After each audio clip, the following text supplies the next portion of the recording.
Welcome to Nursiscope Incorporated, where nursing meets innovation.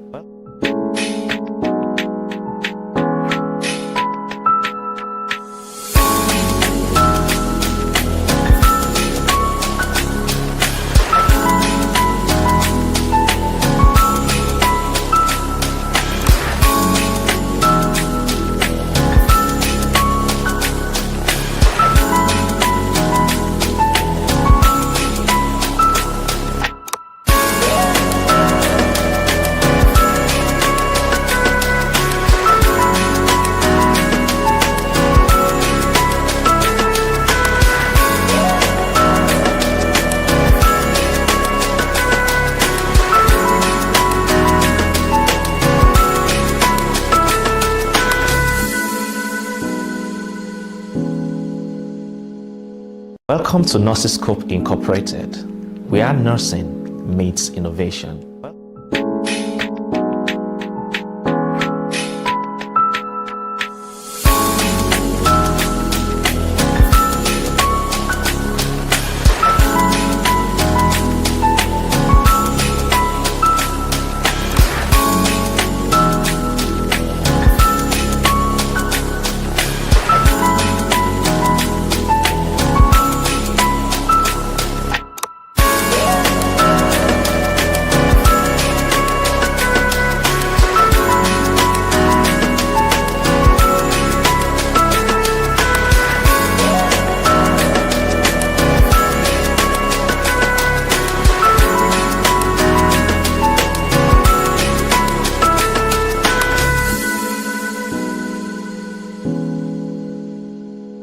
Welcome to Nursiscope Incorporated, where nursing meets innovation.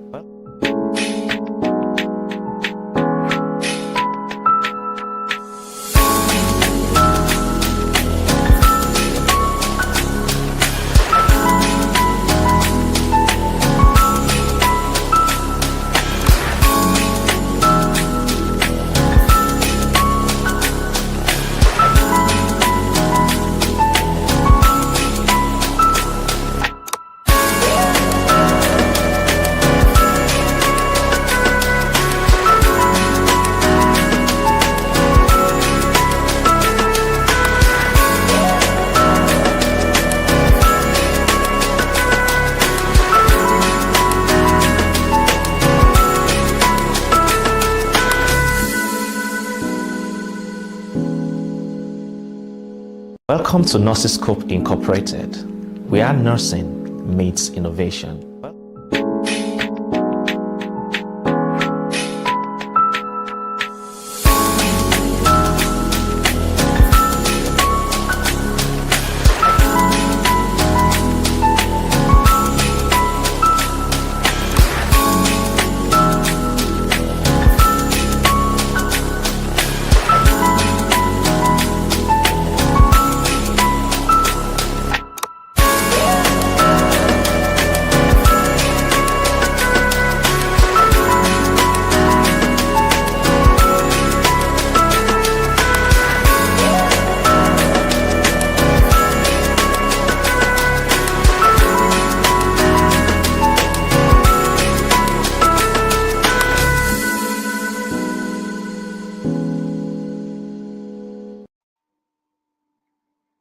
Good morning, good afternoon, good evening. Welcome to Nursiscope Webinar 1.0. My name is Temitope Adewi and I'm the moderator for this amazing webinar. So I would like everyone to introduce themselves and we celebrate everyone, and we know that it took a lot for you to be here this afternoon, this morning or this evening, wherever place you're watching us from. So we'd like everyone to just introduce yourself on the comment section, your name, where you're watching us from, and your occupation. So we just do that to just like use it to wait for others and also to be familiar with ourselves. And I'm going to be introducing everyone. Yes, I'm going to be introducing everyone by their name. So I'm just sorry if I don't pronounce your name like the way it is. I'm going to just apologize in advance. Yeah, so just introduce your name, where you're watching us from, and your occupation. So thank you so much. So first person on our list is Lansby Priscilla. I'm so sorry if I did not pronounce that well. So we celebrate you. You're joining us from Philippines. Yes, we celebrate you. We celebrate you. We celebrate you. Thank you so much for coming. So the next person is Joshua Adewi. Yes, joining us from Nigeria, electrical engineer. I celebrate you. Yes, that's my brother. I celebrate you. So the next person is Nurse Abby from Port Harcourt. Yes, we celebrate you. Thank you so much for joining us. So we can just use this opportunity to reach out to our colleagues, our friends, our families that we know that this webinar is for or they can benefit from. So we can just use this period also to just do a little evangelism by going out, just call others. So we celebrate everyone that is here. So I'll still go straight and continue to introduce everyone. So, Israel Ayo from Lagos, Nigeria. We celebrate you. Thank you so much for coming. We celebrate Adeleye Ifeoluwa from Nigeria. Also in us, we celebrate you. We celebrate you. Thank you so much. But celebrating Choose Emirates from Enugu, Nigeria. We celebrate you. Thank you so much. So you're just joining us. So you can just kindly introduce yourself on the comment section, your name, where you're watching us from, and your occupation. Thank you so much. So next on the list is Adeyemi Aishat Adenike from Abeokuta. Yes, also a upcoming nurse in the making. We celebrate you. Thank you so much for joining this webinar. Thank you. Celebrate our very own host, Dr. Damilare Akingbade. Thank you so much, sir. I can also see your name here. Thank you so much. We celebrate Betty from Edo, Nigeria. We celebrate you. We celebrate you. So we can just keep it coming. Just keep it coming. So if you're just joining us, we are just doing a brief introduction of our names, where you're watching us from, and your occupation. So I know that this webinar, because of publicity, it's not only nurses that will join, people from healthcare setting and also various other occupation or profession. So kindly just introduce yourself on the comment section. Yes, your name, where you're watching us from, and your occupation. So we have Nurse Amile Liye from Lagos, Nigeria. I'm so sorry if I did not pronounce that well. You're welcome. We celebrate you. So we celebrate Kolawole Aisha, also a student nurse from Abeokuta. We celebrate you. We celebrate Ibrahim Hassan from Ilori, Nigeria. Yes, and also we celebrate our very own host, Nursiscope Incorporated. Thank you so much. We celebrate Adeleke Shakirat, sorry about that, from Sokoto, Nigeria. We celebrate you also. Thank you so much for joining this webinar this time. We celebrate Adisa Adeola, yes, from Ibadan, also in us from Ibadan, Nigeria. We celebrate you. We celebrate Blossom. Blossom is also in us from Abuja. We celebrate you. Thank you so much for coming. We celebrate Nos Layini from Akure, Ondo State. We celebrate you. Thank you so much for joining us at this particular time. We celebrate additional, also in us from Ogumosho, Nigeria. We celebrate you. We celebrate Jane, which is also who is also in us from Enugu. We celebrate you. We celebrate our very own PA of Nursiscope Incorporated, Damilare. We celebrate you from Abeokuta, Ogun State. Thank you so much for joining us in this webinar. We celebrate Okiki Amarachi from also a nursing student from Ogun State. We celebrate you. We celebrate everyone. So we can just keep it coming. So just introduce yourself by your name, where you're watching us from, and your occupation. So, and you can also use this time to reach out to your colleagues, to your friends, to your loved ones that you know that will benefit from this webinar. So we know that tech is the main thing now. So in whatever profession you find yourself, you see that tech has really taken its space, and it's it's taking everything. Yes, if we agree with that, tech has really taken everything. So it is wise enough at this particular time to be equipped with a particular tech skill. Yes, that will help you to be in charge anywhere you find yourself, be it in any country. Having a tech skill is always an advantage. So we celebrate. So this is going to be like a boot camp to so many people just hearing about this for the first time, going after this webinar to do more research. So we celebrate everyone that is a part of this, and we'll congratulate you in advance because we know that this is a very big step to your career and your advancement in life. So we celebrate everyone. Thank you so much. So you can keep it coming on the comment section. So we celebrate Suleiman Maka watching from Kano, Nigeria. We celebrate you. Thank you so much. We celebrate Mohid Sani from Jigawa, Nigeria. Wow. Celebrate you. Thank you so much. Thank you so much. So you can just keep it coming. Just introduce yourself, your name, where you're watching us from, and your occupation.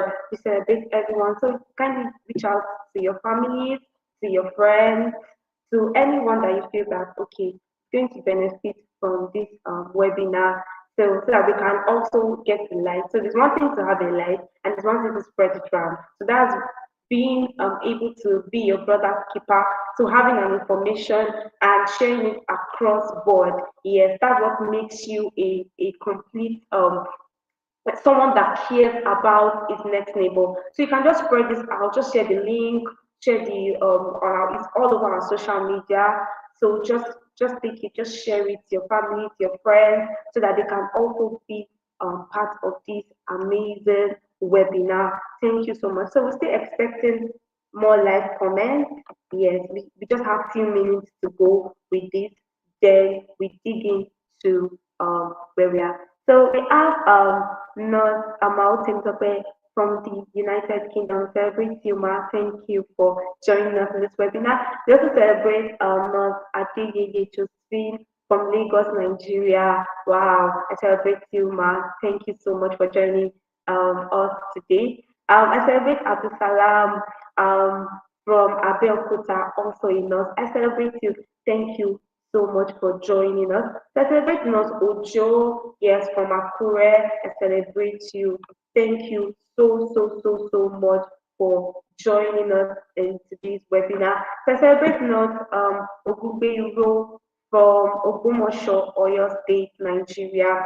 I celebrate you. Thank you so much for joining us in today's webinar. Thank you so much. Thank you so much. Thank you so much for joining us. So if you are not here, this webinar will not hold. And okay, so I'll just take a brief I'll just take us back to why we are here and our topic for today. So our topic for today says the tech savvy nurse, exploring the role of a digital nurse practitioner. So that is why we are here today. We want to know who is a tech savvy nurse and how can I explore the role of a digital nurse practitioner even at this time. So this is why we are here. So I see some people dropping messages, their names too. So celebrate Nurse Ade Farasi Olalekan from Lagos, Nigeria. Celebrate you, we celebrate you, we celebrate you. Celebrate Ifeoluwa Adekoya from Lagos, Nigeria. We celebrate you. Celebrate Nurse Adetunji Favor from Ondo State. We celebrate you. We celebrate you. We celebrate you. Thank you so much. Thank you. Thank you. So moving now, because we want to dive straight to why we are here. So I'm going to be bringing up the host, that's the CEO and founder of Nursiscope and Next. So before that, I'm going to read a brief bio. I'm going to read a brief bio of our host, and before he comes up. So Dr. Oluwadamilare Akingbade is a distinguished community health nursing specialist, postdoctoral researcher and lecturer at the Faculty of Nursing, University of Alberta. His career spans clinical excellence, transformative digital health research, and global mentorship.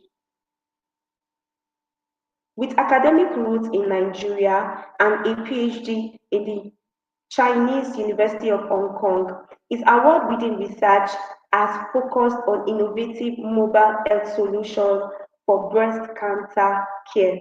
He is the founder of Nursiscope Incorporated, a global healthcare consulting firm dedicated to empowering nurses, healthcare professionals, and organizations through research, mentorship, and digital innovation. As a certified global nurse consultant and senior lecturer at Chrisland University, Dr. Damilare exemplifies visionary leadership in advancing healthcare system and nursing scholarship worldwide. Can we make welcome my very own mentor and our host for this webinar, Dr. Oluwadamilare Akingbade. Please can we just send clap emoji just to celebrate our host? You're welcome, sir. We celebrate you. Welcome, sir. Thank you very much, Temitope. Good morning to everyone from Canada. Good afternoon, good evening from anywhere you are connecting with us around the world. I want to welcome you to this webinar. I'm so glad to be part of this. We have envisioned this, and I'm so happy that it has come to life today. Before I welcome everybody, let me read the bio of our esteemed moderator. I'm so proud of her, proud of the work she's doing at Nursiscope Incorporated. So can we have our moderator's bio? Meet Adeoye Temitope. She is a tech-savvy nurse with a passion for innovation. She's not just a nurse, she has a background, a degree in computer science from Cross River University of Technology, Calabar. She pursued her nursing dreams at College of Nursing and Midwifery, LA, becoming a registered nurse. And currently, she's advancing her education with a BNSC at Ladoke Akintola University of Technology, Ogbomoso. As an advocate for tech-driven healthcare, Temitope leverages a unique blend of tech and nursing expertise to enhance patient care. She currently works at Redeemer's Health Village in Mowe, Ogun State, Nigeria, where she puts her skills into practice while undergoing mentorship at Nursiscope Academy. And let me also say that she's the first mentee at our own mentorship academy, Nursiscope Incorporated. Thank you so much, Temitope, for all you do. I'm so proud of you. So my welcome address to everyone, dear esteemed guests, mentors, mentees, and participants. Good morning, good afternoon, good evening, and a warm welcome to the first ever Nursiscope Webinar 1.0. As the founder and CEO of Nursiscope Incorporated, I am deeply honored to stand before you today as we launch this extraordinary journey of growth, learning, and transformation within the nursing profession. When I first envisioned Nursiscope, I dreamt of creating more than just a mentorship space. I envisioned a global community, a vibrant, dynamic network of nurses, students, healthcare innovators, and leaders, all working together to empower, educate, and elevate the nursing profession. Seeing this vision come to life today fills me with immense pride and excitement, and I'm grateful to each and every one of you for being here with us. Today, we are privileged to welcome Temitope Adeoye, a mentee at Nursiscope Mentorship Academy. Thank you so much for bringing light to Nursiscope. We are also privileged to welcome our our guest, Nurse Tolulope Popoola, a distinguished digital nurse practitioner from the UK, is a true pioneer in digital health and has become a trailblazer in integrating technology into the nursing space. As we embark on this journey, I encourage you to embrace the opportunities that come with being part of this community. The world of healthcare is changing rapidly, and we as nurses must not only adapt, but we must take the lead. Nursiscope is here to empower you with the tools, knowledge, and support to excel in this ever-evolving landscape.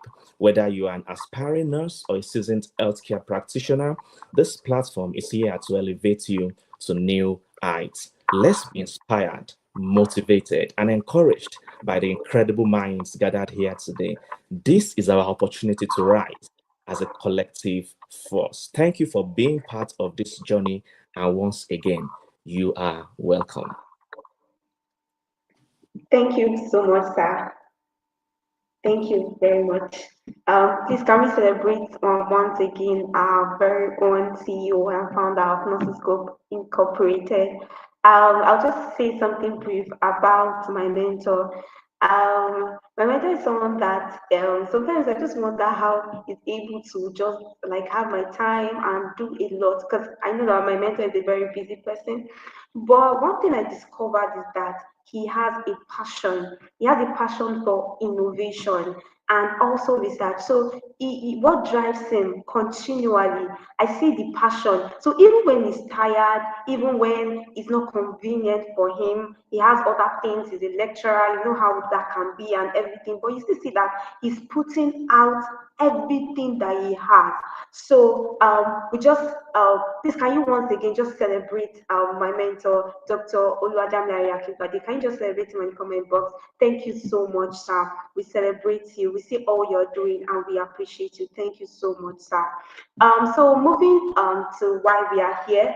So I'm going to be bringing up our guests. I'm going to be bringing up our guest. I'm going to be reading a bio about our guest also. So we can just stay tuned and listen. So meet our guest, Mr. Tolulope Popoola, is a UK-based Nigerian and digital nurse practitioner with a strong background in critical care nursing. He holds a master's degree in nursing and is passionate about health technology, digital transformation, and improving hospital documentation. With years of experience, he believes combining clinical expertise with digital tools is key to delivering safer and more efficient care. Mr. Tolulope supports nurses in staying relevant through innovation and continuous learning. He mentors young professionals and shares insights on thriving in modern healthcare settings. Outside work, he enjoys sports and traveling, often exploring new cultures with his supportive wife. His journeys his journey proves nurses can lead and the future of healthcare with boldness and skill. Can we make welcome our very own guest, Mr. Tolulope Popoola, to celebrate sir? Can we just drop something on the comment section to celebrate our very own guest? We celebrate you, sir. Thank you so much for joining us today. Thank you so much. I'm happy to be here. Hello, everyone. I'm so excited. This is something I've been looking forward to over the years, and I'm happy that I'm here. I'm passionate about impacting knowledge, and it's going to be a very nice time today. All right, sir. Thank you so much, sir. So, sir, please can you tell us about yourself? All right. So, my name is Tolulope Popoola Felix. I'm registered nurse. I'm trained in Nigeria. I have a background in critical care nursing, and I've worked in different areas of nursing in the world, in ICU, and I've been in nursing about 10 years, which is not too much, but yeah. I have a master's in nursing. I have a postgraduate certificate in intensive care nursing, and yeah, I'm on my path to having a second master's in data analysis, and that is it at the moment. Wow, wow, such an incredible journey. Celebrate you, sir. Thank you so much. Sir, can you tell us who is a tech savvy nurse and are tech savvy nurses? Are they born or they are made? All right. A tech savvy nurse is someone who integrates digital skills, digital equipment into clinical practice. We are just like an intermediary between clinical practice and digital digital tools. So what we do basically is so basically for you to be a digital nurse practitioner, a a digital savvy nurse, you have to be a clinical expert. That is, you must have been in practice for a long time. You must have gotten your experience over the years, because that position is a position. It's a role that stands in between patient care and digital tools. As we know, that digital tools means automating a lot of what we practice in nursing. So for you to be in that role, you must be expertise. You must have been in clinical areas and gather your experience over time. And but basically, we're not born that way. I think we are made through continuous learning. It's not a role that you are born with. It's just a role that we learn as you progress in a career. Example is it's my my journey. My journey is I because of my experience back in my country, I realized that a lot of issues were wrong in how we attend to our patients. This, what I mean by that is there are chances for errors in paper-based documentations, and I realized that this has also led to miscommunications among the medical team practitioners. Like sometimes there is a missing paper documentation about a patient that is going to eventually lead to delay in decision making about the patient's condition. So a lot of miss and hazard has been happening in healthcare. So that has led me to pursue a career in looking at ways in which a documentation system can be made available, in ensuring that data can be accessed easily. So we are not made, we are not born, rather, we are made by continuous learning, by our passion for change in healthcare, our passion to ensure that things are done differently and things that and documentations are done more effectively in healthcare. All right, thank you so much, sir. So if there's one thing I'll pick from that is that a tech savvy nurse is not born but made based on passion. That passion must be there. Passion for innovation, passion to see that, oh, this is not what it's supposed to be. This is what it's supposed to be. Thank you very much, sir, for that insight. So, sir, moving on to another question. Can you share with us how you journeyed into becoming a tech savvy nurse? What inspired you to pursue a career in digital nursing? Well, my digital nursing practitioner journey started before I even came into nursing. So in 2011, that was before I came into nursing. I did a 1 year program in computer software and hardware repair, and that was where I learned about the use of networking in computer system. I learned about Microsoft programs, the Excel, the PowerPoint, the Microsoft Word, their basic Excel tool and advanced Excel tool. So this and that was the first the first job that I did. After that, I realized that I made my first 50,000 naira, and that's like 25 pounds, probably like $20, or no, probably like $30. That was where I made that that year, and it did not just give me a skill. It gave me a power, and I was equipped for digital programs. So after that, I went into nursing, and while I was nursing, I was able to use my skill to fund myself in my basic needs. My parents sponsored me, but in meeting my basic needs, I was able to use that skill because I was repairing computers for my lecturers, my colleagues. I was getting jobs outside my school, so I was using that skill to fund myself while I was training.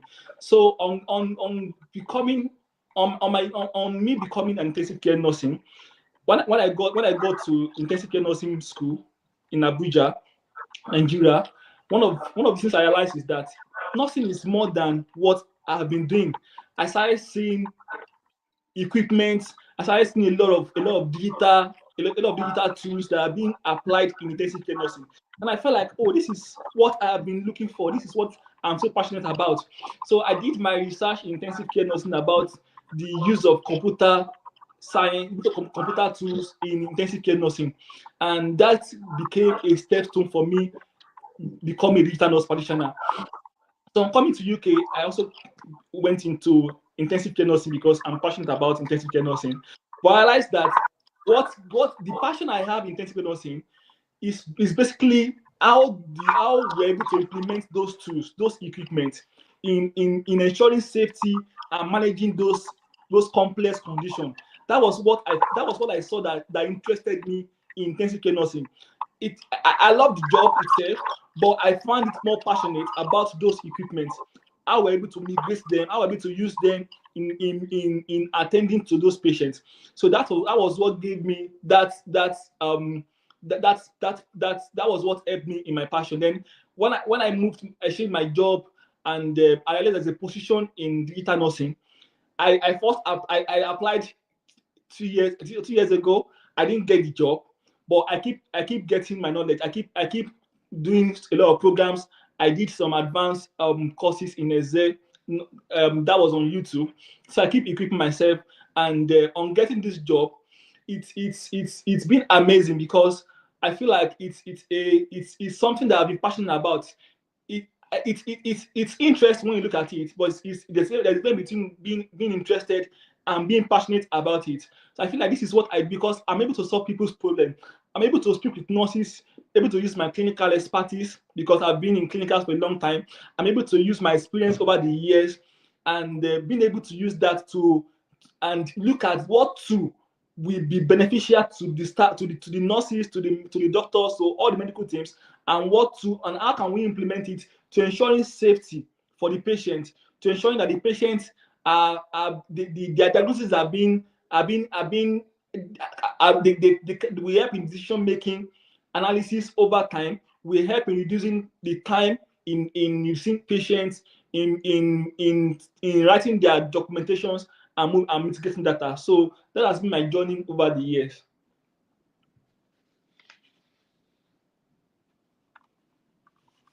For that insight. Thank you so much, sir, for that insight. Thank you so much. So there's one thing I picked was that this tool, he had a tool that he just learned, just felt like he learned it, all this Excel that we do, all this PowerPoint, and we could see that it was part of the tool or part of the things that equipped him even in his journey as a digital nurse practitioner. So there's one thing I want us to be very, very sensitive to this time, to hear real life experiences that will help us to navigate through our career. Thank you so much, sir, for that insight. So another question that I have there with me is that, sir, what is digital nursing? I'm sure our audience, everybody is just, what is digital nursing? What is digital nursing? So can you throw more light on that, sir? What is digital nursing? Well, in my experience in digital nursing is just a tool in mitigating between clinical practice and technology. It's a tool in mitigating between clinical practice and technology. It's a means of ensuring that data are being available promptly, they are being accessible, they are being made available and relevant to the patient, and they are also tools that patients can also access themselves to ensure that they seek just to ensure that they seek health advices as promptly as possible. So we're just in between. Like over the years, digital care in healthcare has improved, and it's still an evolving role. So where nurses comes in this role is that because we stay more with the patient over time, we stay with the patient for 12 hours, so we know what this patient needs. We know what they actually want. We know the deficiency in healthcare. So over the times, the digital part of healthcare has been left to the IT specialists. But of recent, research has made it known that using digital tools has to involve the users, those who are basically the users of that tool, which are the nurses basically. Doctors just comes on the unit and they're able to document, oh, I've done this, can you do this for this patient, and they go. So but basically the nurses are there 24 hours. They're like at the center of healthcare. They see when the visiting teams comes from the surgical team, from the medical team. They know what these people want, what the physiotherapy wants, what the dietitian wants. So that knowledge is what nurses can use in digital nursing to see, okay, how can we make sure that all these medical teams, practitioners that are coming, how can we make sure that there is an accurate workflow? How can we ensure that there is no missing documentations? How can we ensure that people can access timely information about a patient at a particular time? Can I access a patient on the ward while I'm in my office? These are digital tools. So nursing part of it is ensuring that we're able to provide what is relevant to the patient and to the nursing team and to the medical team in general, because we are the center of care, and we're able to identify the tools that are needed in healthcare. So that is what digital nursing basically is. Thank you so much, sir. Thank you so much for that insight. So I hope we are getting something. I hope we are with our pens and we are with our journals. Hope we are penning a lot of things down, because I'm also doing same. The one that struck out for me was that he said that digital nursing is a mitigation between the clinical expertise and technology. So for someone to be a digital nurse practitioner, basically, you must be someone that has practiced over time. So, and it said something that was very striking now. So now tech is not just for maybe the IT people, but now even we as nurses, even we as healthcare practitioners, it's necessary that we have that too. Why? Because we are the one with the patient. So there are some languages or our scientists or our medical, they will say jargon. There's some things that we know, and those IT people like to say they don't know what those things mean. So we are the ones that are meant to be equipped with this knowledge, because we know we are with the patient, we are the one that know the medical term and everything. So I hope we are really, really gaining something, and I hope we are really, really learning. So back to another question, sir. Sir, who is a digital nurse practitioner? I know you have mentioned it, but we just want to get a definition, and what do they actually do on day-to-day basis? All right, thank you for that question. A digital nurse practitioner is just a specialist who is assigned in ensuring that the data documentation system in a particular hospital or particular region is being maintained and is being designed to ensure that all the medical practitioners can access that system as at when due, and it's to reduce delays and ensure that the data are being maintained as safe. So what we do basically on day-to-day activities is, we are not the manufacturer of these systems. We are different from the manufacturers. Manufacturers are different. They're like Philips, like Dell, like HPs. They build these systems of documentations. So what we do basically, we have some EPR. We call them electronic patients record. Some people call it electronic health record. So these are being built by companies. So these are the manufacturers. The other part of it is the designers. So the digital nurse practitioner is like we are the designer of these two. So the manufacturers build the systems. Why us? We design the structures of that system, because we understand what is needed in healthcare. We understand the structure that is needed in healthcare. So what we do is we are mitigating between all medical practitioners. Like, because I'm a nurse, what I do on daily activities is I go into the ward, I speak with the nurses and ask them, oh, what are you doing with this program? How can we improve it? What are your challenges? What are the things we can do better? So we create, sometimes we also create, like early this year, we create a survey for all the medical teams to ask them what are the things we can do better. So we go around the team members to ask them their, because they are the users. We design them, so we go to them, we meet them and ask them how can we improve this system, because to be candid, digital healthcare is evolving daily, and over the years it's going to keep evolving. Things there are technologies and devices that are being produced daily, and they are being introduced in healthcare. So our function is to implement those devices and equipment into that digital system, so that everybody can see, oh, this is what we're using.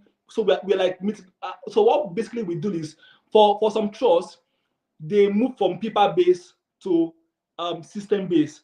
Like so many hospitals in the world, even still in UK, are still on paper based. So what I mean is that the documentations are paper based. They document everything on paper. But there are so many chances and risks involved in that. There can be a missing document. It reduces delay in accessing those documents. It is not accessible to people at different places. Like we have some doctors that they work from home. We have some doctors that they work in different countries and they do it, and they so we need to make sure that this system is accessible to them. So what we need today is to do a survey around the medical team to understand their need for these systems. So understanding that, then we build those systems to meet the needs of the medical practitioners, which include the nurses, the physio, dietitians, the occupational therapists, everybody involved. So what we also do is to ensure that this system is safe. So we do a clinical safety program to ensure that we're able to analyze the risk involved in digital system. As we all know, anything that is digital there's always a risk involved in it. There can be data breaches. There can be a stoppage of a function of an intervention. So we need to we also ensure that these designs are active all the time. Then what we also do is that we extract these data. It's not just we building a platform where data can be stored. We also extract these data, and why they're important is because we are part of the research team. We are part of the governance team in the trust. We are part of the research team in the trust. So we ensure that any data that is required for a particular purpose, probably there's a research on sepsis. So they come to us to ask, oh, can we have access to patients over in the past 6 months that have been diagnosed of having sepsis. So ours is to write a query on that system. It's like a writing a code now.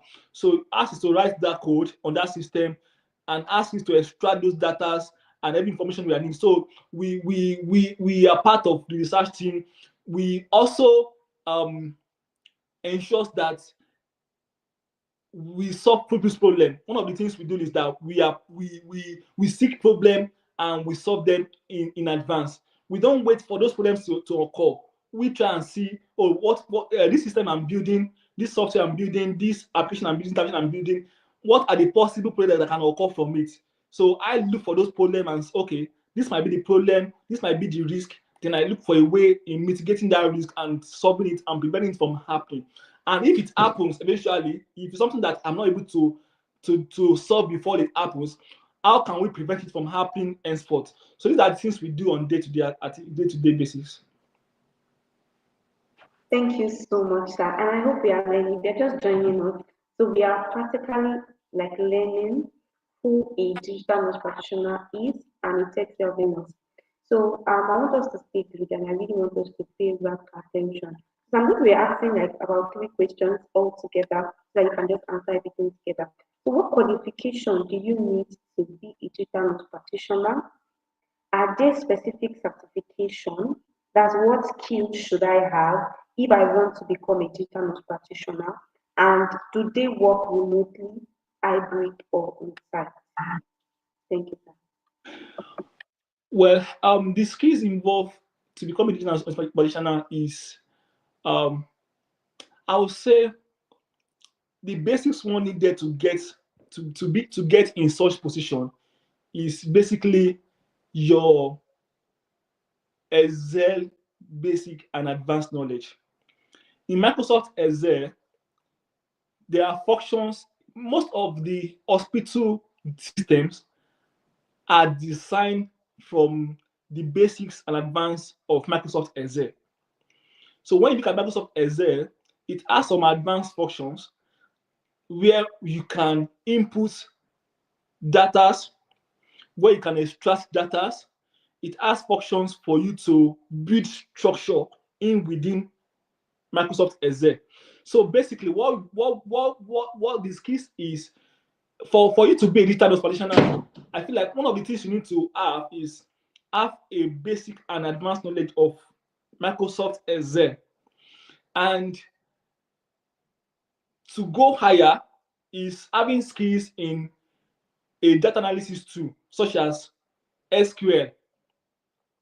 It's called SQL. Some people call it SQL. So this tool is used for data extractions. Then we also have a program called Visual Studio. This also is also used for data extractions. Most of these EPLs differ based on the hospitals you have. And that's why I feel like the basics is Microsoft Excel. That is just the basics. Every trust system, I've used different systems because every trust has different systems. And because I work in different places, I have been able to use these different systems. Even my trust at the moment, my hospital, we have different systems in the hospitals. We have the nerve center, we have the ISA, we have the S2 bus, we have the Zillions. So we have a lot of these health programs that are being used to document patient data. So, but looking at the structure of it, because I've been opportune to look at how they were all built. The basis of them is Microsoft Excel.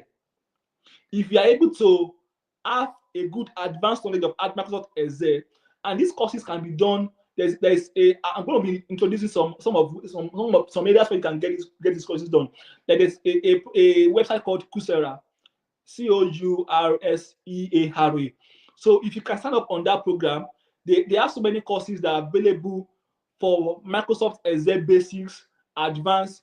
Microsoft Google itself has some basic and advanced courses that you can apply for. So having your basic knowledge in that is going to give you the opportunity to be able to get into such role.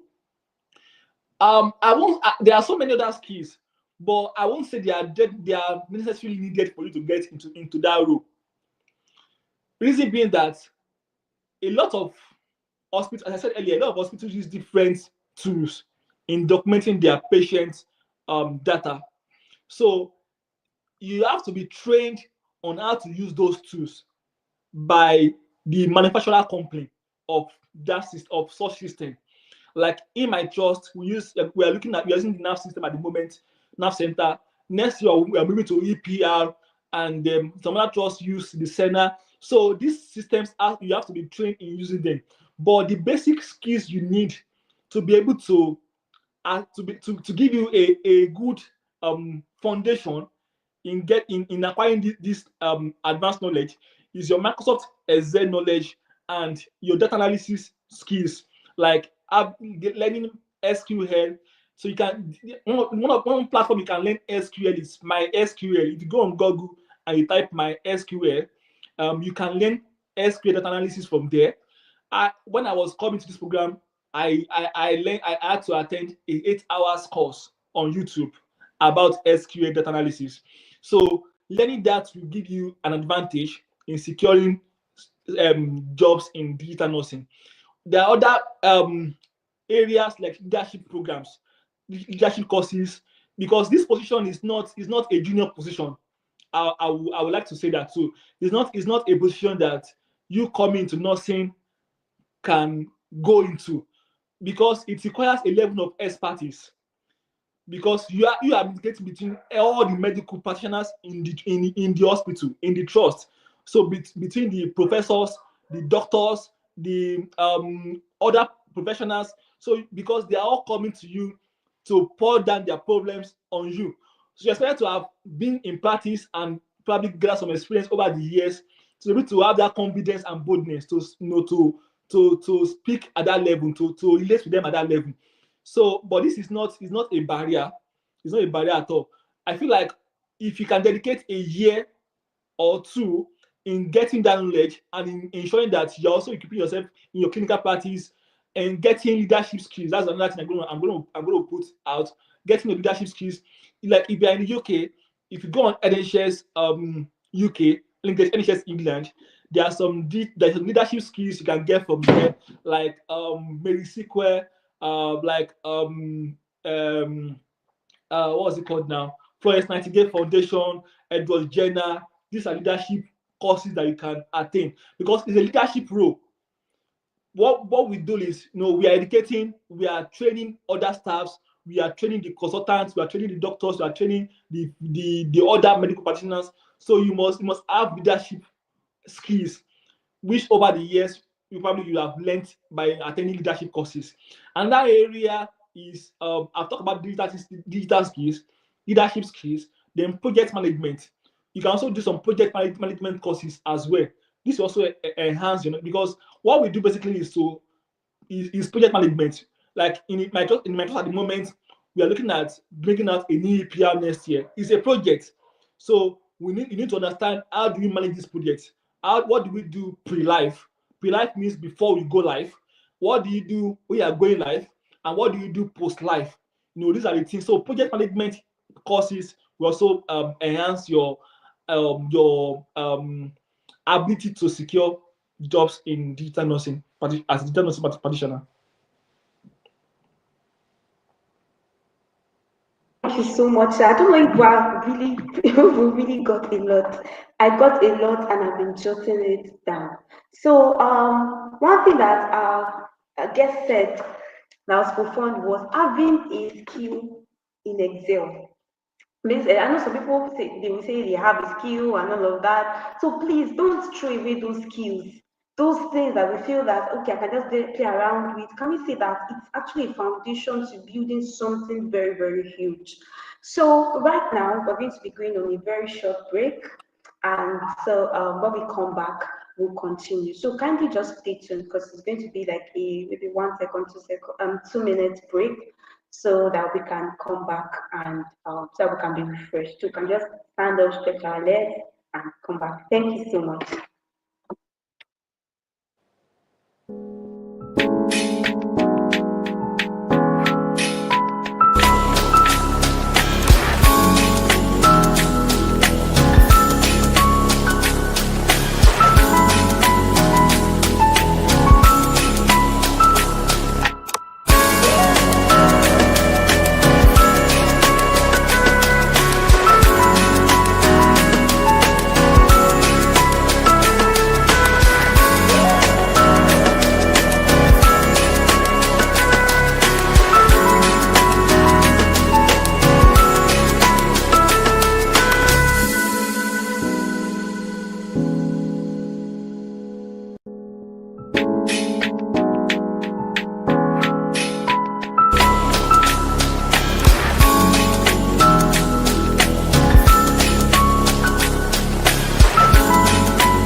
You're welcome back once again, everyone.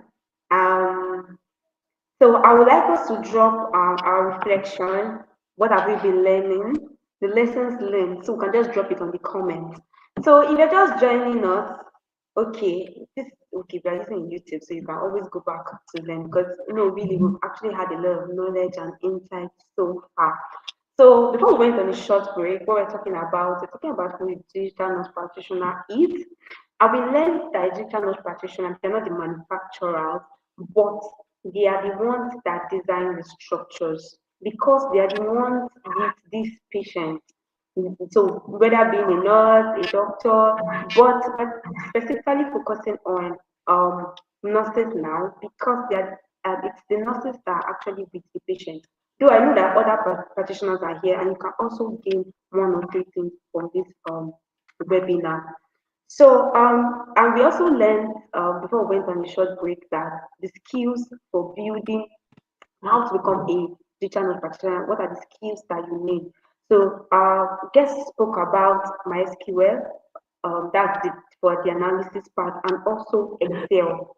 So, having a strong knowledge on Excel, Microsoft Excel. So, if you so much knowledge about that. So keep building it because it's not easy. And also talked about leadership courses. So I'm sure you say on the comment box, you mentioned some sites that you can actually get those courses on. So thank you very much for staying tuned. So we're going to be continuing with our session. Yes, we're going to be continuing with our live session right about now. So sir, we want to know what role does digital nurses practitioners play in population health management, and also what are the biggest challenges, in implementing digital health solution?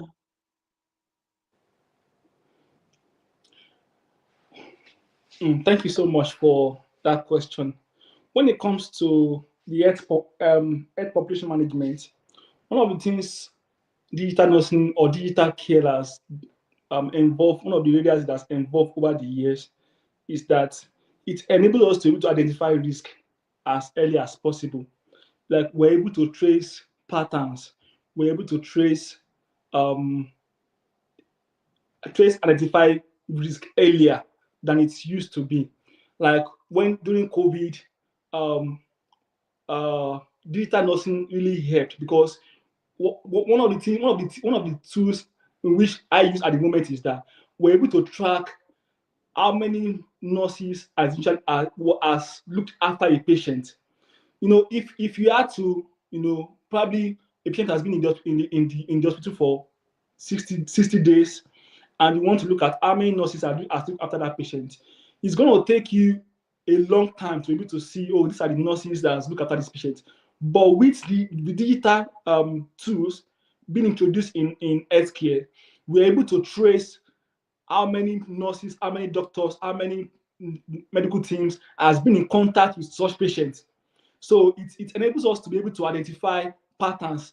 Probably, in September of every year, there's always a shoot in measles. I'm just saying that for example. So digital can help us identify that. You can look at patterns. You can see what has been happening over a particular period. Like an example is, so I was one of the consultants came to meet me some few weeks ago, and they wanted me to extract a data for them to see how many patients has been seen by their primary teams over the past 3 years. Imagine that such volume of data. If we're on paper base, how long is going to take us? But because those patients, as the documentations are being done on a digital systems, I was able to trace them within 2 hours. Let me say 2 hours, 3 hours. We're able to build a query in the system that gave us how many patients we've seen over the past 3 years, and many of them has been reviewed by the primary teams. We can also see how many patients loose tools on coming into the unit, on coming to the trust over the past 1 year. So it enables us to be able to track patterns, enables us to be able to identify risk as early as possible. That's one of the things digital care has done for us in healthcare. It helps us to identify risk as early as possible.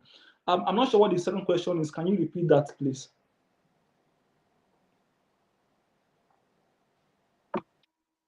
Okay, sir. So the second question says, what are the biggest challenges in implementing digital health solutions? Yeah, challenges. I feel like one of the challenges is the acceptance of digital care, digital tools in healthcare. It's been a massive challenge because over the years, a lot of practitioners have been so adapted to the paper base.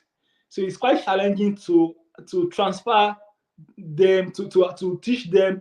And most of them is just because they don't even understand how easy these tools will make healthcare is. Because one is preventing error. It's not like prevent in general, but it's reducing error to a minimal level, and it's going to enable them to have access to information as promptly as possible. So challenges is acceptance. Yeah, it's not well accepted by the healthcare practitioners, and I feel like accepting that digital is here to stay with us and it's not going anywhere is going to be a good foundation for especially the new nurses coming on.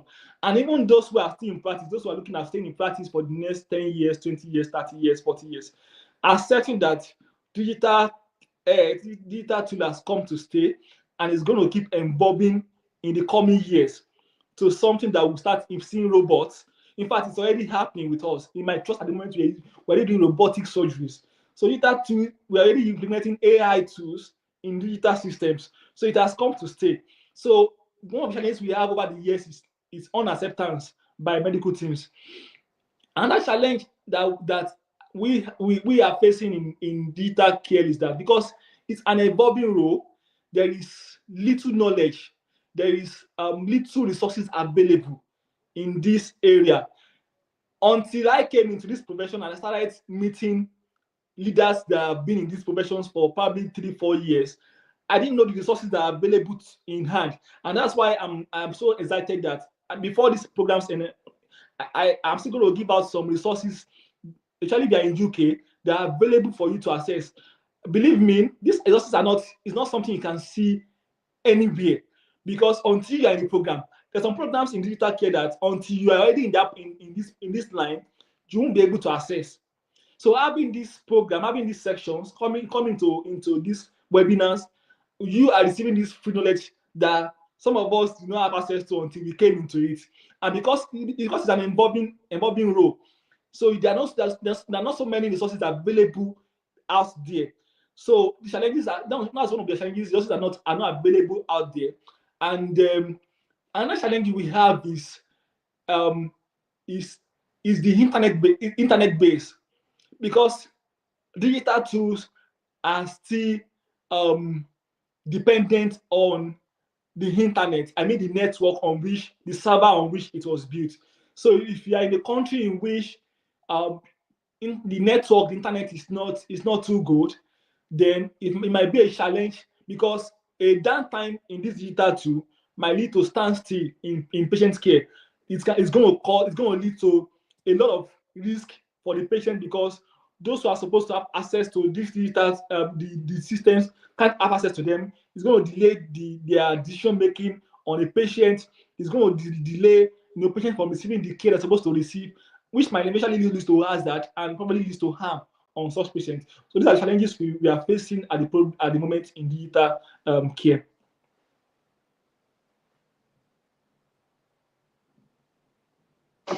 Thank you so much for that light. Thank you so much, sir. So I believe that we are getting one or two things or even more in this webinar. So sir, the next question, sir,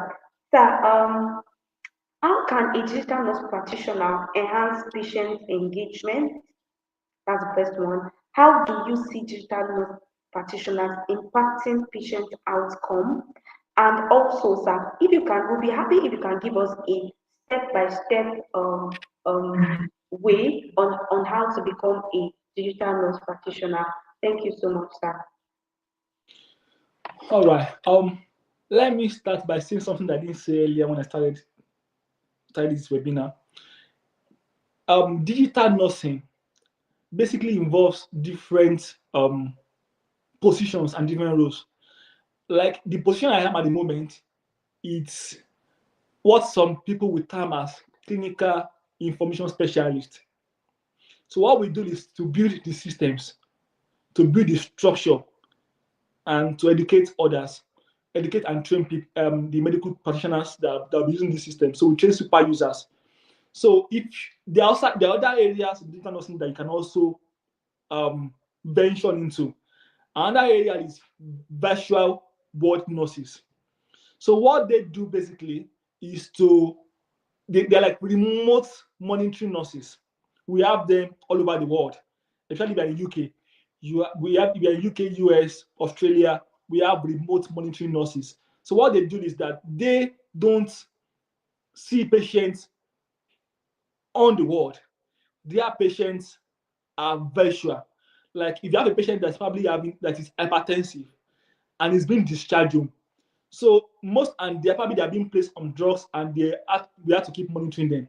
So one of the visual ward nurses, what they do is that they accept these patients under them, and they give them some equipment like the blood pressure monitoring device, the saturation monitoring device, a lot of devices to go home with. So what they do basically is they ask the patients to keep checking themselves probably twice in a day, and these results are transferred to the virtual ward nurses. So what they do is that they have access to this data promptly, and they can call so they also give those patients devices that they can call them on and speak to them directly where they are and let them know, oh, your blood pressure is high today. Can you increase your amlodipine? Can you increase your atenolol? So they prescribe those drugs for them virtually. So what this has done for healthcare is that it has reduced the bed spaces, and it has freed the bed spaces in the hospitals. So you can also I applied for that role, but I didn't get it initially. So I've been passionate about digital nursing basically over the years.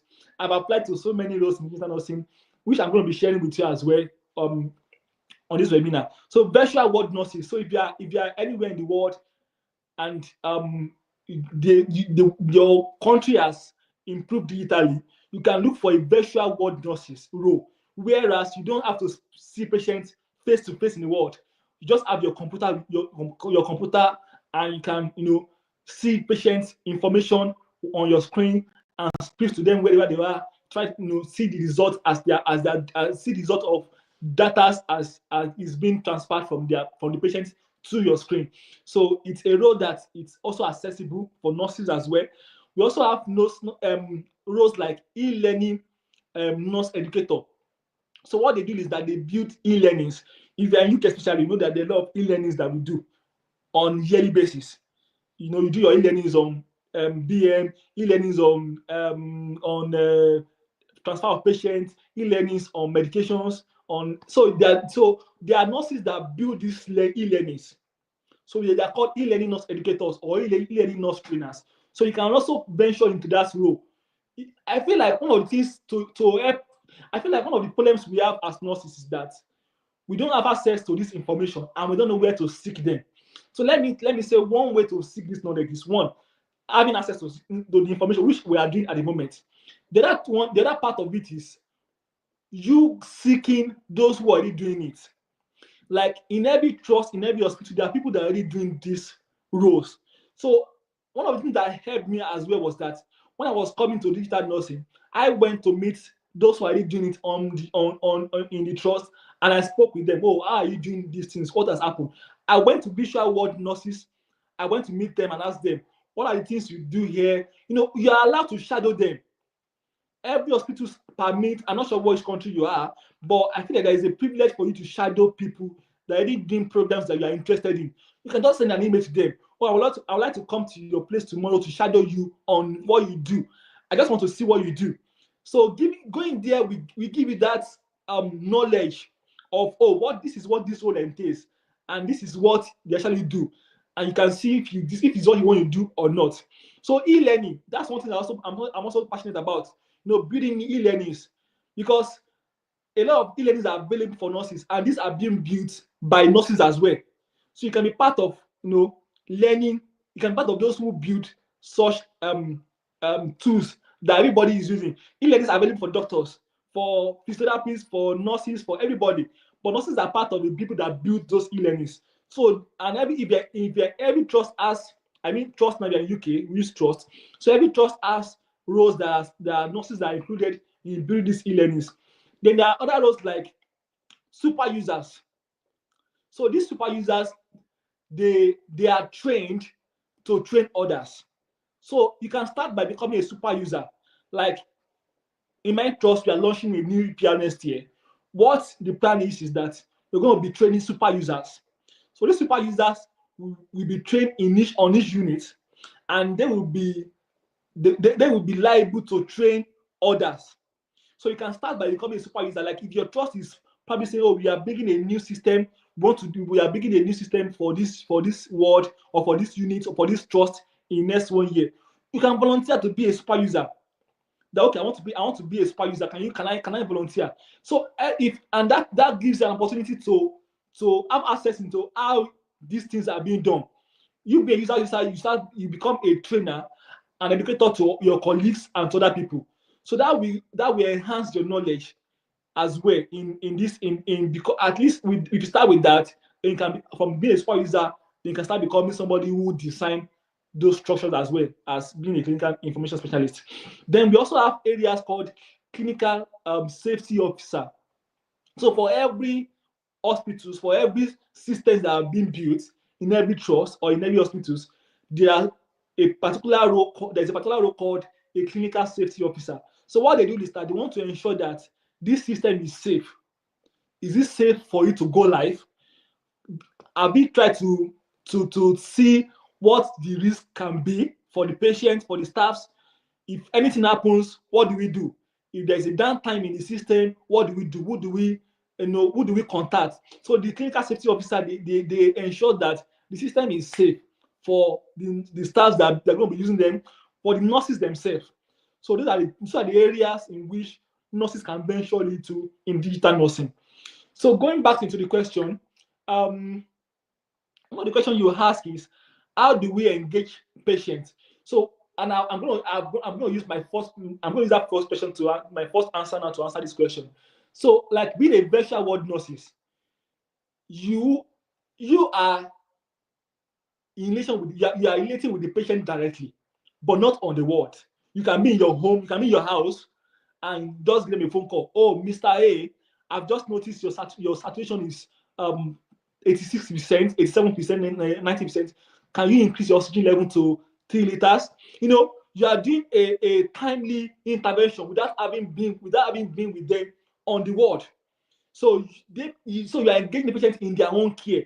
They are the one doing it, but you are the one instructing them because you have the lead time and you know what they're supposed to do. You can say, oh, Mr. B, your insulin this morning has gone up. Do you mind to increase your BM this morning has gone up? Do you mind to increase your insulin rates to 10 units to 5 units to 6 units?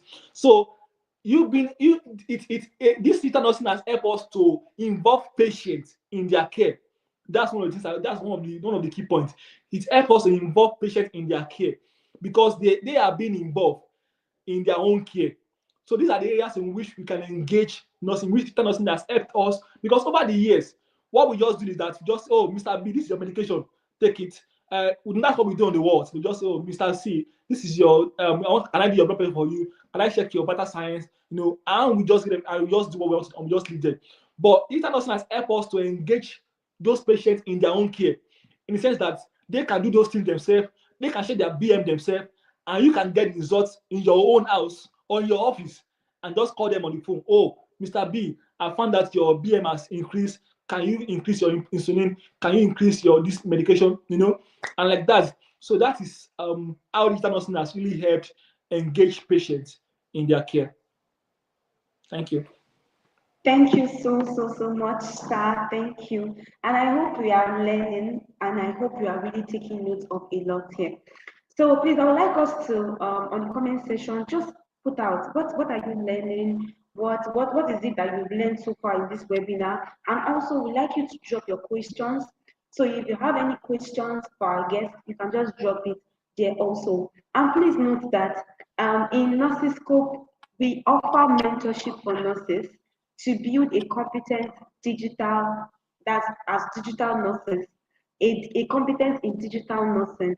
So please note that Nursiscope Mentorship Academy also provide this service also. So thank you so much, sir, for that. So moving to the next question, sir. So what role do digital nurse practitioners play in healthcare policy development? And also, how can digital health technologies support vulnerable populations? So I'll just take that again. What role do digital nurse practitioners play in healthcare policy development? And also, how can digital health technology support vulnerable populations? Thank you so much, sir. Yeah. The role of digital nursing in policy making is as involved over the years as well.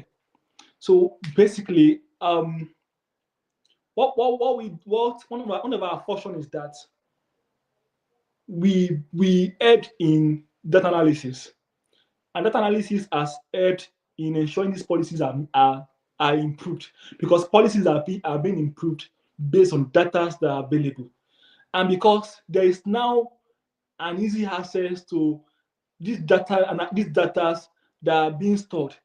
If you are in a country where you are still on paper base, if you take a journey to where the health records, where these health documentations are being kept, you will see that these records are enormous. So over the years, it's been quite difficult in improving policies because data cannot be extracted as easy as possible. So what digital care has helped us in healthcare at the moment is that because we've moved from paper-based to digital systems, these data are accessible and can be extracted. That's one word that I am so proud. I'm so happy that we've been able to achieve in digital care, being able to extract those data. Imagine I want to do a research on how many patients has had pneumonia in the past 3 years. If I keep looking through the health records, I mean, if they're on paper base, imagine I'm going to be on that research for 3. I'm probably going to be 3 or 2 years, still extracting those data. But digital care has helped us to be able to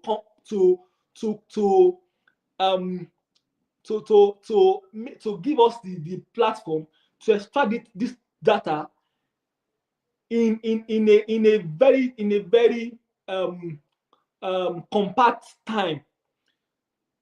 Sometimes I can tell a consultant, oh, can you give me a week to work on this? But eventually, looking at it, if we are still on paper base, that same task will probably have cost them 2 years to do. So digital care has really helped us it has made it easy to extract data from patients, from staffs, and this has helped us to improve these policies. Because if you're able to have access to those data, like at the moment, there are policies that are being made in my unit on which one should I use now? On insulin now. Insulin basis, and that has been done because we're able to see how many patients has been on insulin for like we're able to extract data of patients that have been on insulin over a year, and we're able to see how as the insulin, we call them variable rate insulin, that means they are continuous insulin infusions, we're able to see how are they being monitored. Are they being monitored because there are policies, there are policies that were available in the past 3 years that guides insulin infusion. But in the past 1 year, we're able to look at how many patients has been on insulin over the past 1 year, and how were they monitored. Like that means how often are their BMs checked, and what did they do with those results. So because we now have access to these data on digital system, in 1 hour, I can see everything that's happened in 1 year, and that has helped us to create a new policy in my unit now. So we now have a new policy that guides insulin infusions. So, and that was made possible because we now have access to data. You can get those data in fact on a daily basis as they keep coming in. So that has helped us in policy making, and that's helped the trust as well in building a lot of policies because data are now available to them. They're easily accessible and they're extractable. The second question you asked was, I can't remember now. Can you repeat the second question, please? All right, sir. So the second question says that how can digital health technology support vulnerable population? Yeah, thank you so much.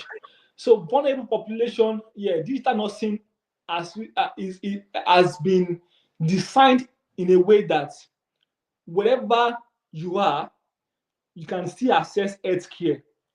That's what digital care basically has done for us in this era, in this century, is that wherever you are, you can access health care.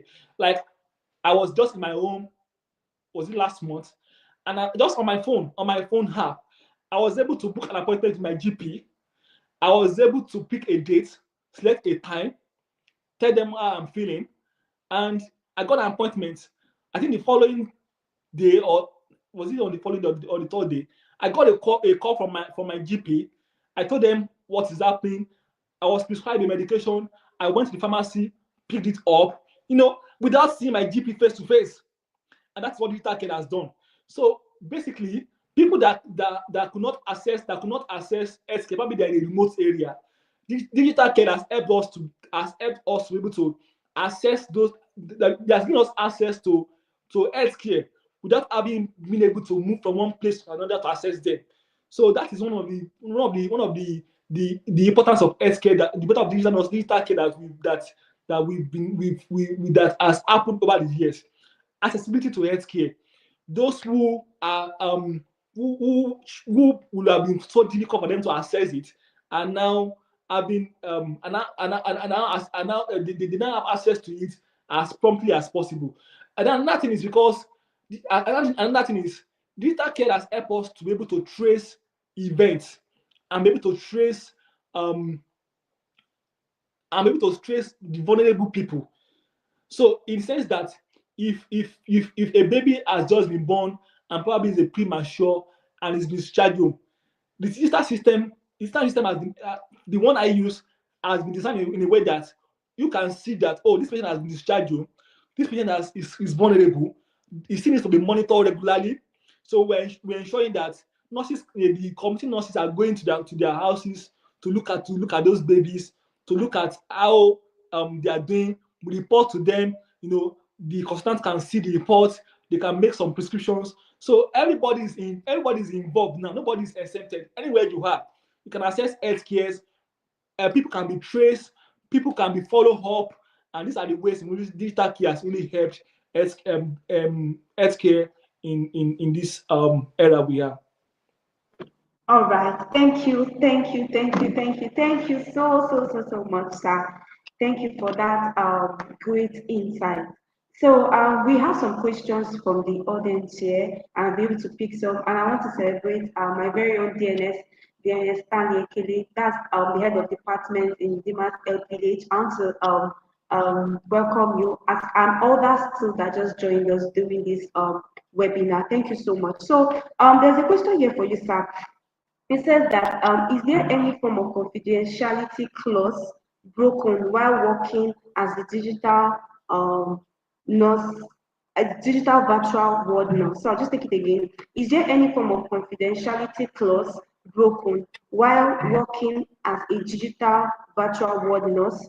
And also, How can one apply as an e-learning nurse educator? So I think we can just take that together. And somebody wants to know how long does the training in digital nursing takes? Yeah, confidentiality in digital nursing. Well, I feel like confidentiality is it's part of healthcare. Anywhere you are in healthcare, confidentiality is part of uh we call them 6 Cs in nursing. They are part of the things that we are responsible to to our patients. Every patient data has to be made confidential. You can't, if a patient tells you anything, even on the ward, you're only allowed by law to disclose that information to people that are responsible for the patient's care. Anybody not responsible for that patient's care should not have access to such information or such data. I'm bringing that to digital care. In my role, yeah, I have access to a lot of information on the patient, on the staffs, in the sense that I can see what the staffs are doing in my office.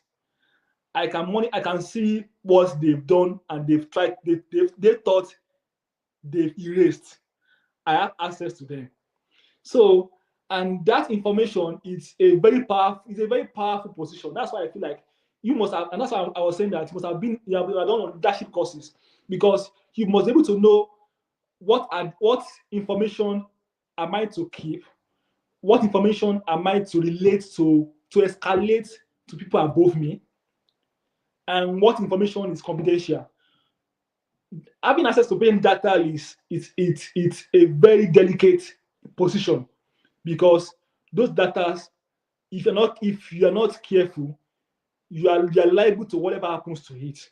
So one of our role is that to ensure that these data are kept safe, and that's why for every system built in every hospital, there should be always a clinical safety officer who ensures that these data are kept safe, that nothing can happen to them. There cannot be data breach. These data cannot be exposed to people that are not that have not been designed to have access to those information. So one of the functions is that the systems are built in a way that they maintain data. We when we are building a system, we're also building a system into it that ensures that these data cannot be breached and that these data are confidential and safe, except when we've been probably instructed by the law, because there are some cases that we are also involved in, like if a patient just died suddenly, and the corona simply means people that want to investigate what has happened to that patient. So you can be instructed by law to provide information about such patient. So ours is to look at that patient, extract data on that patient, what has been happening since the patient has been on the unit, on the ward, what are the drugs he has taken, who looked at him who looked at the patient lastly, like, so we can extract all those data and see, so we can trace and we can track everything and report them to the coroner. So we are also we are part of the governance team in the trust, because we're like the center of everything. So that is how digital care has been part of confidentiality, because we are in the center of data extractions, and we'll ensure that those data are safe. The other question is can you repeat the other question, please? How do you study to become an e-learning nurse educator? All right. Yeah. So well, I don't think there's any special study you need apart from what I have said earlier, because this role of being a e-learning nurse educator, you are still building data, you are building a system. So what you just need is probably a basic knowledge of basic knowledge of Excel and advanced knowledge of Excel. So basic and advanced knowledge. If you launch into Microsoft Excel and you see the advanced function of Microsoft Excel, you will be alarmed. I'm quite real now. You'll be alarmed about what Microsoft Excel can do. So having that skill, I feel like it's going to be basics for you, even to build platform like e-learning. E-learning is just for you to know, okay, how do I want people to access these things? Do I want them to sit as a video? How do I want them to, if there are going to be questions after it, how will they see their result immediately? So you're just building that systems to ensure that people can see what they are doing and get their results, get their certificates. So it's quite a complex platform. But you having that passion, then building your skills in Excel, building your data analysis skills will help you to get such job. If you can apply and tell them you have an advanced knowledge, you've done your courses in Microsoft Excel, advanced course in Microsoft Excel, you've done advanced courses or basic courses in data analysis, every department will want you in digital nursing because these are the basic skills that are needed. You've done leadership courses, just when you've done your leadership courses, you've done your project management. If you can do all these 4 courses, you can get a job in digital nursing. All right, sir. Thank you so much, sir. So the nurses, I will just go through the courses again that our guests have been talking about. Having a basic and advanced knowledge in Microsoft Excel, data analysis, that's my SQL. So he talked about taking leadership courses, and he also talked about project management. Thank you so much, sir, for that insight. So, sir, someone is asking that how long does the training in digital nursing take? How long does it take? Well, training in digital nursing, it's an ongoing training. It's an ongoing training. As I said earlier, digital nursing it's a recent evolving role in healthcare, digital care basically. And this role, let me say this now. This role is not basically meant for nurses. The doctors can also apply for it. In fact, any health practitioners can be a digital practitioner. It doesn't have to be a nurse. There are roles that they're just meant for digital practitioner. What I'm doing is a digital nursing practitioner, but there's some roles called digital practitioner. It's meant for anybody. Just the same way anybody can be a clinical safety officer. Once you're a healthcare professional, you can be a clinical safety officer. You can be an e-learning e-learning educator. You can be a virtual world educator. If you're a nurse, you can be a virtual world nurse. So any healthcare professionals can launch into these areas. So it's an ongoing learning, basically. At the moment, I've got a program, I've got a course in November, in October to do with Philips company. I've got that training in November. So I've got a program that I'm already signing up for. So it's an ongoing learning. You just keep learning. I'm a manager as well. You keep learning day by day because it keeps evolving. Things keep changing. There are tools that are being implemented, and we have to keep, improving ourselves.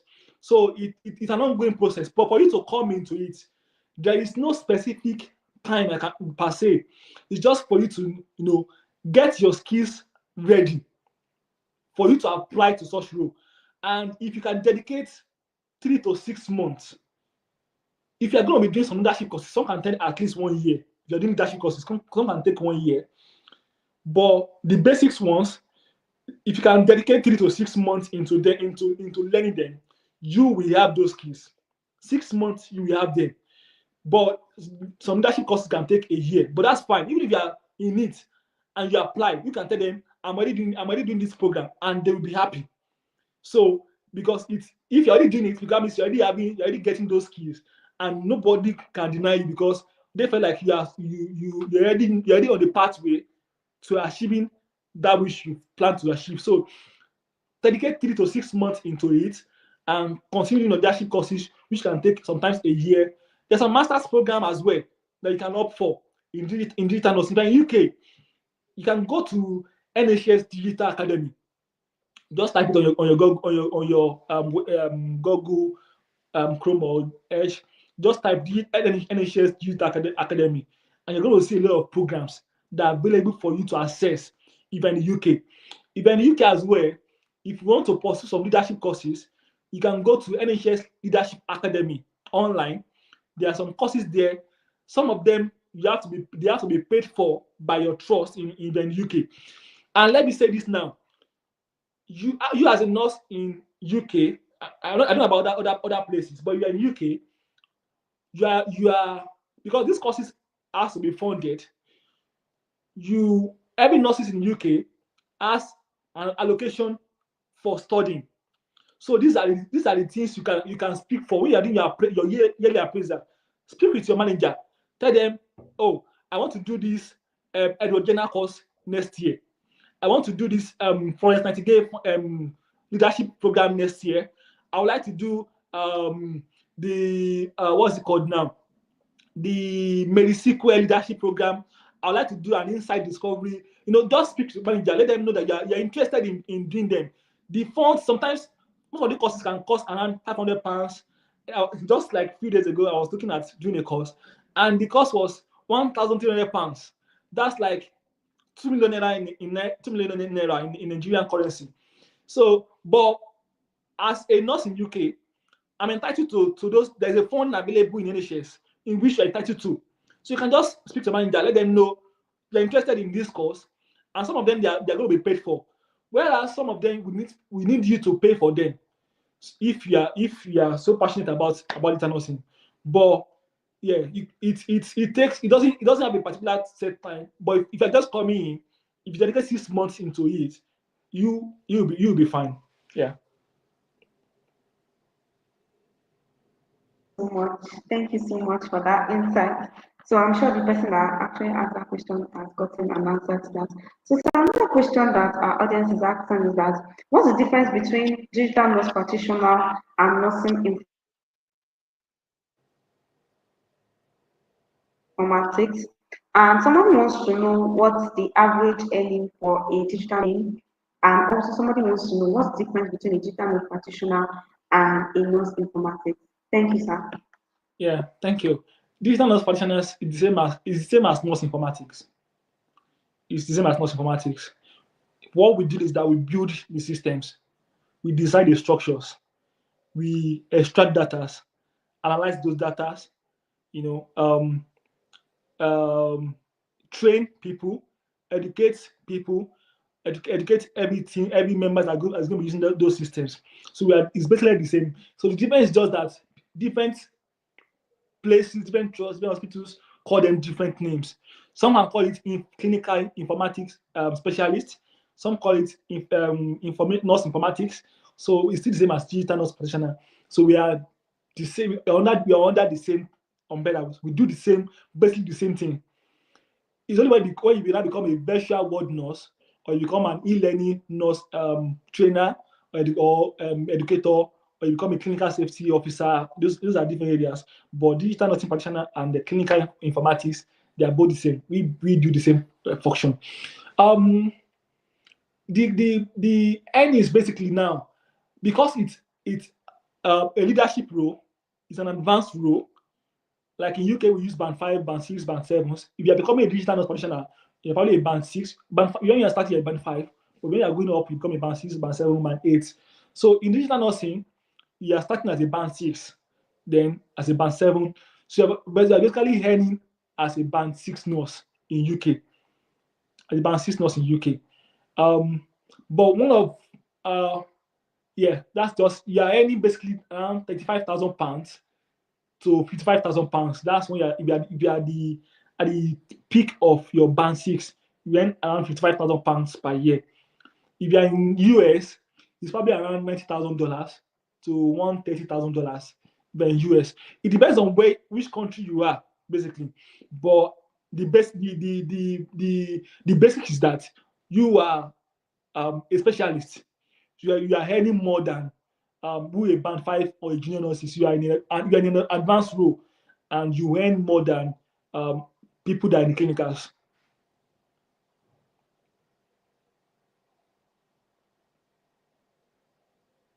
All right, thank you so much, sir, for that insight. So we're going to be taking some questions also from here. Somebody said that what are the ethical medical dilemmas that can be experienced in digital nursing? What are the ethical medical dilemmas that can be experienced in digital nursing? And I also want to take another question here. Someone said, as a Nigerian RN, that's registered nurse, based in Nigeria also, can I apply and get roles as a virtual ward nurse? All right. Ethical medical dilemmas now. Well, I feel like one of the ethical issues we have in digital nursing is um, being able to having access to data and mitigating between law, clinical practice, and digital systems. Just like I said earlier, like for every incident that happen in the trust, the digital practitioners are always involved because we have access to those data. We can trace the history. We can trace everything that's happened to the patient while he's in the hospital. So we are in a position in which we stand in between the medical teams and the law. Like I received a phone call, was it last month now, from one of the Corona team. So I was called to give them access to extract data, to have access to the data about a patient that died on the unit. So for that, I needed to speak with my manager and speak with the governor's team because it's it has to go through a process in which it has to be approved on the unit. It has to go through the governor's teams, and so it's basically there is no much issue with us. It's just that we have access to those data and we can see what is happening. And with that, so one of the issues we have is because as a digital nurse practitioner, on my role is a dual role. I work as a digital nurse practitioner in the office. I work as a band 6 on the unit. Because I also have, they are my colleagues, and I could be in the office and see the errors that have been made. I could see what has happened in every incident. I must still keep it confidential from them, even if they are my friends. I must still keep it confidential, even if there's an ongoing investigation on that incident. Even if you're my friends, I must keep it confidential from you because I have access to that information. I know who has done something wrong. I know what has been done wrong, but I cannot disclose it to anybody because I have that access to that information. Until I'm permitted by law to say it out, I have to keep it confidential. So that's not the ethical dilemma because you're trying to, play in between your colleagues and the law, and you try and be quiet about it because even though you know what is happening, you know what has happened, you are still quiet about it, and you allow the investigation to complete, and you allow them to decide what they want to do with what has happened. So it's quite a very delicate position to be as well. Yeah, it's a very delicate position. That's what I can see about that. And the second question is, can I see the question?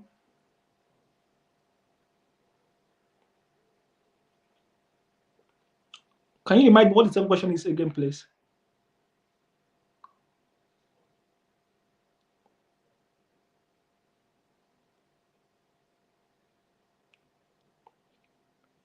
I'm not sure what the question is. Okay, so somebody was asking, the person said that as a Nigerian nurse, as a nurse in Nigeria, yes, if can they apply for the role of a virtual ward nurse like abroad in America, UK, and definitely what chances that they will be picked? I'll say it's quite difficult to get such role if you're not in the same country.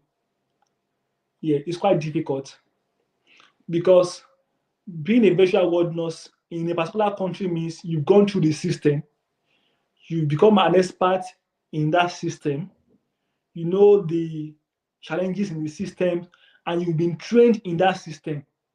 So you have to be trained in that systems before you can be able to see how to how to, because virtual ward nurse, because simply means that you are being autonomous. You decide what happened to the patient. So you must have been in that system, be trained in that system for you to secure such position. So if you are not in UK and you want to get a virtual ward nurse role in UK, it's going to be quite difficult. It's going to be quite difficult. I'm not saying it's impossible, but the chances are quite very low. Yeah, it's quite, because the system is quite different. Nigerian practice is, or other countries' practice is different from what is happening in UK. UK practice is different from US practice. The policies are quite different. Why I was practicing in Nigeria, the policies I'm used to was different from the policies we now use when I got to UK. So for you to be autonomous in healthcare in any advanced country, you must know the policies. You must know the policies.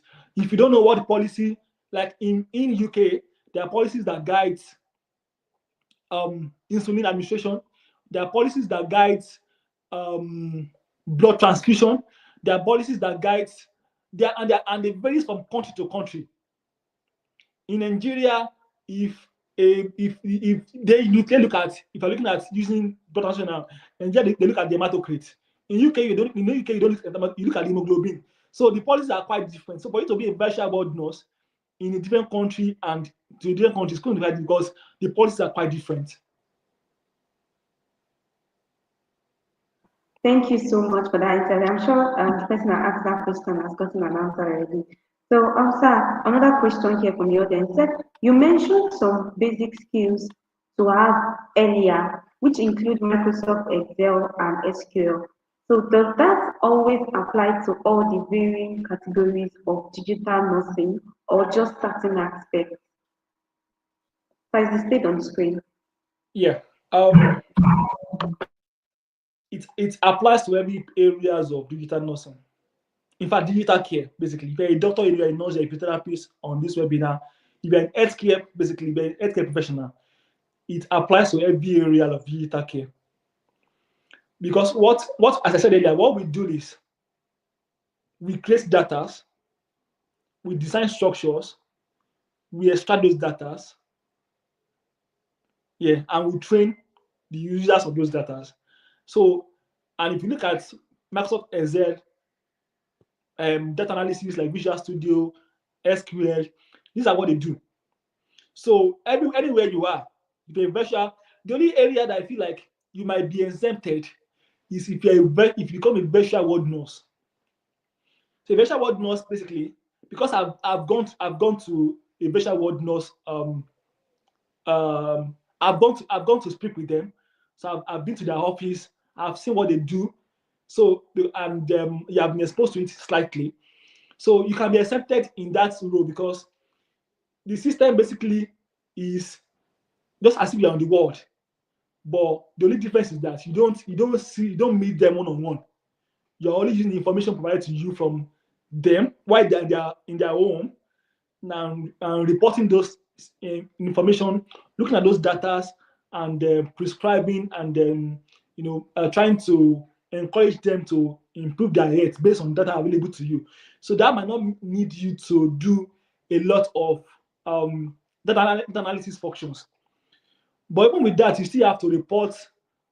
You still have to do a report on the nurses, the patient you look after in a particular period. They can ask you to give them a report about this patient, in which you have to probably do a Microsoft Excel to design that report. So you might be accepted with basic function of Microsoft Excel, but they're moving into clinical informatics. They're moving into e-learning design, clinical safety officer. You need to be knowledgeable about Microsoft Excel and data analysis. All right, thank you so much, sir, for that insight. And I want to thank the audience. I know that some questions, our time is fast spent, and we'll not be able to take all of the questions, but I'm sure we're able to take most of the questions. And I'm sure some people from their questions, based on the questions that the guest was answering, I'm sure you must have gotten yours too there. So I'll just move to the last question for today's webinar, which is how can we measure the effectiveness of digital health interventions, and how is it that nurse, digital nurse practitioner can work with people in the tech industry? So I think we can just take that two questions. All right. The way we mention the effectiveness of digital nursing is to see that patients are safe, patient safety. That's one thing we are looking at. That is it helping us to make patients more safe? Are we reducing the risk in healthcare, like delay in healthcare, in decision making? Are we is the system able to mitigate that risk? Is it able to prevent error or reduce error to minimum? So if the systems cannot, and is data available, can data also be available to extract? Is it easily accessible by everybody, by all the medical teams? And can we extract that data for decision making? So if these answers are yes, then we've been able to we've been able to what is the question now? We've been able to achieve the aim of digital care. Then another way is that patient feedback and staff survey. So if there's an improved patient feedback, then we will be able to know that the systems is being functional and is doing and is achieving its purpose and its aim. If the patients are not feeding us back that they are receiving more care from the nurses, and nurses are having more time for them than documenting, because some of the things the system does is that some of them are automated. So we automate some of these systems so that it's going to reduce the time they spend documenting. Therefore, giving them more time with the patient. That's the role of digital care basically, is to reduce the time we spend in documenting, the time we spend in, so in nursing basically, the time we spend documenting takes about 50 to 60% of our daily activities, because you have to do your care plan, you do your ops, your medication ward grants, you chart them. So if there's a system available for you that can automate some of them for you, then it's going to increase the time, it's going to reduce the time you spend doing that, whereas improving the time you spend with your patient. And that is the most important thing. Having more time for these patients, having more time to speak to them, having more time to do those cares with them, having more time for your dressing, having more time to reposition them, to take them out, host them out of the bed, take them out of the bed, that is the most important thing for those patients. So reducing the time we spend in documentations by staff survey, it's a way to identify that the system is being functional. And easy accessibility as well. Can I access that information in my office? Can I access it anywhere I am and still be able to see, oh, this patient is deteriorating, we need to transfer him to A&E, we need to transfer to A&E. I've been able to reduce mortality. If the system can reduce mortality as well and morbidity, then the system is functional. Then the last question is, can you repeat the last question, please? All right, so how can a digital nurse practitioner, how can technology, that's the tech industry, work with, how can the nurse practitioners work with the tech industry? Yeah, we work hand in hand, because the tech industries, they build these systems. As I said earlier in the beginning of this webinar, the tech industry, they build the systems. So what we do is that they build the system for us, whereas we design the system. So they make available the tools we need in that system, but because they don't have much information about what the need is, and the need differs from one hospital to another, from one unit to another. Like what we need is going to need on the medical ward is different from what you need on the surgical ward. It's different from what you need in the theater and what you need in intensive care units. So the needs differs based on the unit you have. So we need to work in hand. In fact, we work in hand with these companies, with these tech companies, to build that structures. So what we do is that we look at those walls. Like at the moment in my trust, we're looking at introducing a system into the theater, so that the theater nurses, they don't have to document where the study is going on. The system does the automating documentation for them hourly until the end of the surgery. So because that is what they want, we will now carry that to the company that are building the system and tell them, this is what we want. Can you build a system that can automate system for us and put the ops every hour?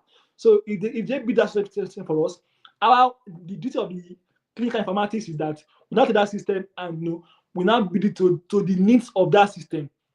So that is what we do. So we work hand in hand. We cannot do without them.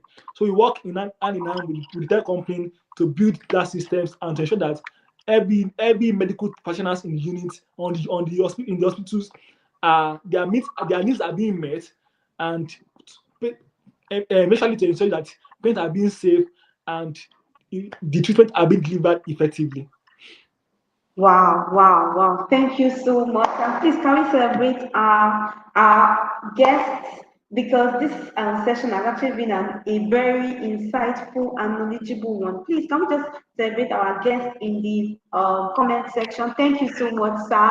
Mr. Tolulope Popoola, thank you so much, sir, for this insightful section. And thank you so much for being available for this webinar. We celebrate you greatly. Thank you. So please, if you have questions, more questions, because of our time now, we are just going to round up.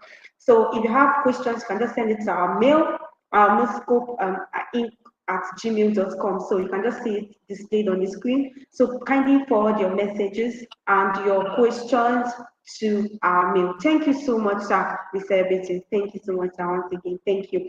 So briefly now, we're done already. So we're going to be taking some announcements before I call our host to come up and see the vote of thanks. So our announcement, Nursiscope is more than webinar. We offer a range of services to support your journey in nursing and healthcare. So Nursiscope is not just about only this webinar, but we support your journey to nursing and healthcare. So I've gone through some of the services that we provide: Nursiscope consulting, community projects, personalized career mentorship, and research support. So if you want to learn more, you can visit us on our website, www.nursiscope.com. So you can visit our website and you can learn more about us. Thank you so much for joining us in this webinar. And together, we are building a future-focused nursing community. Thank you so much. And I'd like to admonish us and to beg us to subscribe to our YouTube channel. Thank you so much for being a part. And I would like to welcome our CEO and founder of Nursiscope Incorporated, Dr. Oluwadamilare Akingbade, for the closing remarks and vote of thanks. Thank you so much, sir. Thank you. So we can celebrate our CEO and founder even as it comes up. Thank you so much.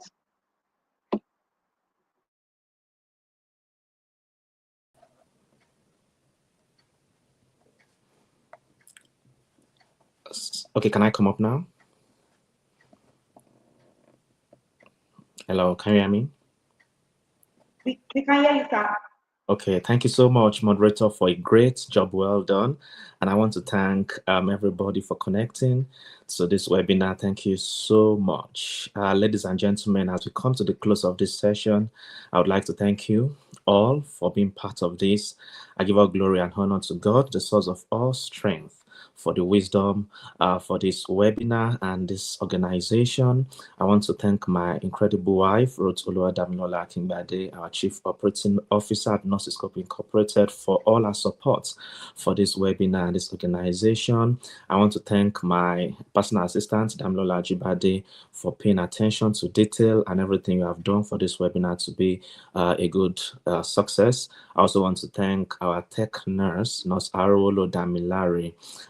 He is the one that is managing our live streaming. We have been connecting from Facebook to Instagram Live, YouTube Live. He designed everything that you are seeing, and I'm so really proud of him. We've been together for a while, for a very long time.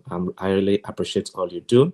I also want to appreciate our creatives, people who have been designing many things for us, designing our graphics, Nosibu Kumamido, Samuel Adeleke, video editor, Nosopemi, Ayon Tunji. All these designs you see, they are breathtaking. Those visuals are powerful. They were designed by nurses. So I still moderator, Nurse Tim Adewi, mentee, Nursiscope Mentorship Academy. Thank you so much for all you do for the organization. And a special word of appreciation goes to our esteemed guests, Nurse Tolulope Popoola. You agree with me that he knows his onions, and he has really delivered. His expertise is top notch, and we are really proud of what you are doing. As you are speaking, I was just reflecting on how important, how sensitive this role is. And as a researcher, I research in the area of digital health. I can see a lot of potentials that we researchers can also work with nurse practitioners in this area. And I know this collaboration, we